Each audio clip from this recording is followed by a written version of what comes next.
मेरी छोटी सी गुड़िया मुझसे हार कर खुश हो जाती है। मेरी छोटी सी बेटी एक मुट्ठी में सिक्का दबाए मेरे पास आई। पापा, बताइए मेरे कौन से हाथ में सिक्का है। मुझे पता चल गया था कि किस हाथ में सिक्का है, क्योंकि उसकी नन्ही मुन्नी सी मुट्ठी के कोने से वह सिक्का दिखाई दे रहा था। मैंने बता दिया तो उसने हंसते हुए अपनी मुट्ठी खोल दी जिसमें सिक्का था। फिर से भागते हुए दूसरे कोने पर गई और दोबारा से इस सिक्के को अपने हाथ की मुट्ठी में दबा लिया और फिर से मेरे पास आई। पापा, अब बताएं सिक्का कौन से हाथ में है। मुझे फिर से पता था कि सिक्का किस हाथ में था, क्योंकि वह दिखाई दे रहा था।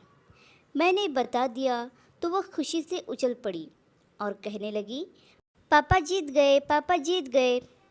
मुझे बार बार जीतता देखकर उसे बहुत खुशी हो रही थी। वह फिर से मुट्ठी में सिक्का दबाए मेरे पास आई और मुझे पूछने लगी। इस बार मैंने सोचा कि मैं उसे जिता दूं, तो मैंने इस बार गलत मुट्ठी दिखा दी, जबकि मुझे पता था कि इस बार भी सिक्का कौन सी मुट्ठी में है।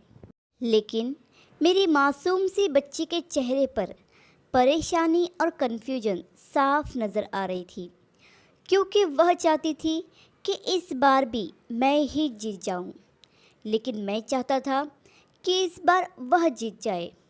वह बड़ी मासूमियत से मुझसे कहने लगी, पापा प्लीज़ दूसरी मुट्ठी बताइए ना। लेकिन मैं जानबूझकर गलत मुट्ठी ही बताता रहा।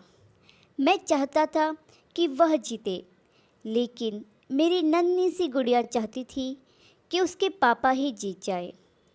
मगर वह ज़िद पर अड़ी रही और हार कर भी वह झूम उठती, क्योंकि वह नहीं चाहती थी कि उसका बाप हार जाए।